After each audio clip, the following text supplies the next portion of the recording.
بسم اللہ الرحمن الرحیم بسم اللہ الرحمن الرحیم لک الحمد یا اللہ صلی اللہ علی محمد صلی اللہ علیہ وسلم۔ ماشاء اللہ، سبحان اللہ، اللہ پاک کا بہت بڑا احسان عظیم کہ اس پاک پروردگار نے ہمیں دین سیکھنے اور سمجھنے والوں میں پیدا فرمایا، اپنے حبیب کی امت میں پیدا فرمایا۔ اللہ تعالی ہمارے اس سلسلے کو یعنی تعلیم و تعلم کے سلسلے کو اسی طرح جاری و ساری فرمائے۔ میرے ایک بھائی نے سوال کیا کہ حضرت مزارات اولیاء پر کس انداز میں حاضر ہونا چاہیے اور فاتحہ کس انداز میں پڑھنا چاہیے، وہاں پر حاضری دینے کے آداب کیا ہیں؟ بہت عمدہ، بہت جید سوال ہے یہ، اس لیے کہ بہت سارے لوگ مزارات پر جانے کے بعد بہت ساری خامیوں کا شکار ہو جایا کرتے ہیں۔ دیکھیے، سب سے پہلے تو اعلیٰ حضرت فاضل بریلوی علیہ رحمت و رضوان نے ارشاد فرمایا کہ مزار پر جب جائیں تو مزار سے 4 ہاتھ دوری پر کھڑے ہوں، یعنی کہ اس کے دور کھڑے رہیں، اس کے قریب بالکل نہ جائیں۔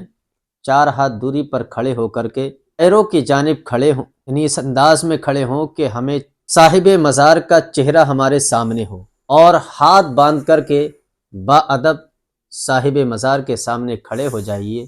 پھر آپ کو جہاں تک جو بھی چیز یاد ہے، اگر جو فاتحہ جو رائج ہے، فاتحہ میں جو پڑھے جاتے ہیں ہمارے یہاں پر الفاظ، جو کلمات، صورتیں وغیرہ، اگر وہ یاد ہیں تو وہ پڑھیے، اگر وہ یاد نہیں ہیں تو جو آپ کی یاد ہے وہ پڑھیے۔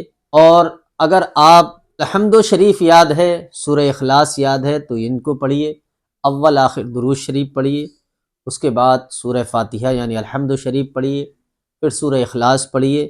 جتنا آپ سے ہو سکتا ہے اتنا پڑھیے، جتنا پڑھیں گے اللہ تعالیٰ آپ کو اتنے ہی کلمات پڑھنے کا ثواب عطا فرمائے گا۔ لیکن اس بات کا خیال رکھیں کہ مزار کو بالکل ہاتھ نہ لگائیں، اور جو ہے دور کھڑے رہیں، اور جہاں تک آپ کو قرآن عظیم یاد ہے جتنا بھی آپ پڑھ سکتے ہیں، 1 پارہ 2 پارہ یا جو بھی آپ کو صورتیں یاد ہیں وہ پڑھیے۔ اس کے بعد آپ باادب اپنے ہاتھوں کو اٹھائیے، اللہ کی بارگاہ میں دعا کیجیے، صاحب مزار کو وسیلہ دے کر کے اللہ کی بارگاہ میں استغاثہ کریں۔ انشاءاللہ العزیز امید قوی ہے کہ دعا بہت جلد قبول ہوگی۔ حالانکہ ہم دعا کہیں بھی مانگ سکتے ہیں، اپنے گھر میں، مسجد میں، مدرسے میں، کہیں بھی اللہ پاک سے دعا مانگ سکتے ہیں، دعا قبول ہو سکتی ہے۔